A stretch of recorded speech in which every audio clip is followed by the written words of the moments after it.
तो दोस्तों श्रृंगार हाउस ऑफ मंगलसूत्रा ने अपने क्वार्टर वन के नंबर को डिस्क्लोज कर दिया है। तो चलिए देखते हैं क्या है क्वार्टर वन के नंबर्स के अंदर। हाल ही में कंपनी का आईपीओ आपको आता हुआ देखने को मिला था और ये देखें तो Q1 के नंबर है, याद रखिएगा, क्योंकि Q2 के नंबर अब आने शुरू होने वाले हैं कंपनियों के।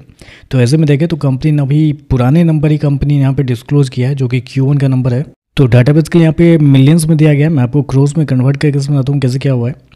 तो देखिए पिछले क्वार्टर की बात करते हैं तो पिछले क्वार्टर में कंपनी का टोटल रेवेन्यू जो कंपनी ने ऑपरेशन के थ्रू जनरेट किए थे 351 करोड़ के आसपास, पिछले साल 271 करोड़ के आसपास, जबकि अभी देखें तो बढ़ के 332 करोड़ आपको जाता हुआ देखने को मिल रहा है। तो साल दर साल जाते हैं तो साल दर साल कंपनी के रेवेन्यू के अंदर लगभग बोल सकते हैं 22 से 23% के आसपास का जंप आपको देखने को मिल रहा है। जबकि क्वार्टरली बेस पे जाते हैं तो क्वार्टरली बेस पे कंपनी के रेवेन्यू के अंदर एक हल्की सी गिरावट आपको देखने को मिल रही है। लगभग बोल सकते हैं 6% के आसपास की गिरावट आपको देखने को मिले। लेकिन बेसिकली जैसा इनका बिजनेस होता है तो वैसे में आपको साल दर साल ही चेक करना चाहिए। तो साल दर साल देखें तो कंपनी के रेवेन्यू बढ़ते हुए देखने को मिल रहा है।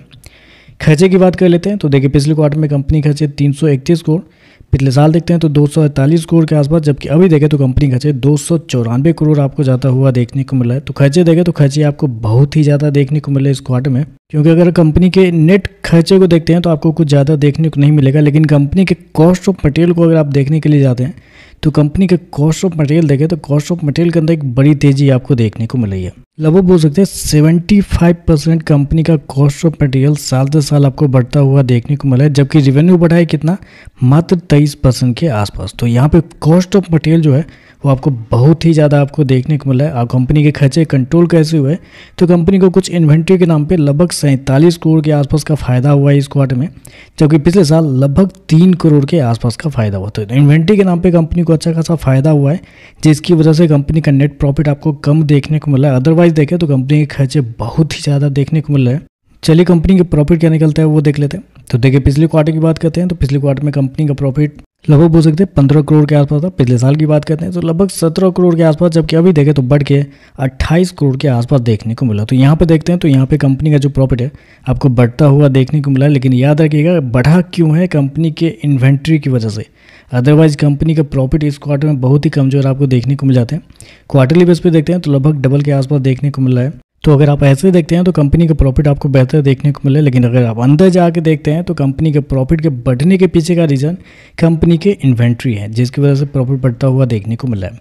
ईपीएस देखें पिछले क्वार्टर में 2 रुपये, पिछले साल 2 रुपये 40 पैसे, अभी देखें तो 3 रुपये 95 पैसे आपको देखने को मिला है। तो ओवरऑल देखें तो देखिए ऐसे अगर आप नंबर देखने के लिए आते हैं तो नंबर आपको अच्छे देखने को मिलेंगे, रेवेन्यू प्रॉफिट दोनों बढ़ता हुआ देखने को मिला है। लेकिन रीजन कुछ और ही है कंपनी के प्रॉफिट के बढ़ने के पीछे का। तो ऐसे में मुझे कुछ खास नंबर आपको देखने को नहीं मिल रहा है, क्योंकि शेयर अभी भी देखें तो 165 रुपये के आसपास पे कंपनी का आईपीओ आया था, अभी 205 रुपये के आसपास आपको देखने को मिला है। तो ऑलरेडी 25% के प्रीमियम पे शेयर आपको ट्रेड करता हुआ देखने को मिला है। तो ऐसे में इस नंबर पे मतलब मुझे लगता है कि एक अच्छी खासी अगर ओपनिंग होती है, गैप अप अगर आता है तो वहाँ से एक अच्छी खासी प्रॉफिट बुकिंग भी आपको देखने को मिल सकती है। तो अगर ऊपरी लेवल पर मिले तो बिल्कुल भी अवॉइड कीजिएगा, क्योंकि नंबर कुछ खास आपको देखने को नहीं मिला है। तो चलिए बस आज के लिए बस इतना है। वीडियो पसंद आए तो लाइक कीजिएगा, साथ में साथ चैनल को सब्सक्राइब जरूर कीजिएगा। धन्यवाद।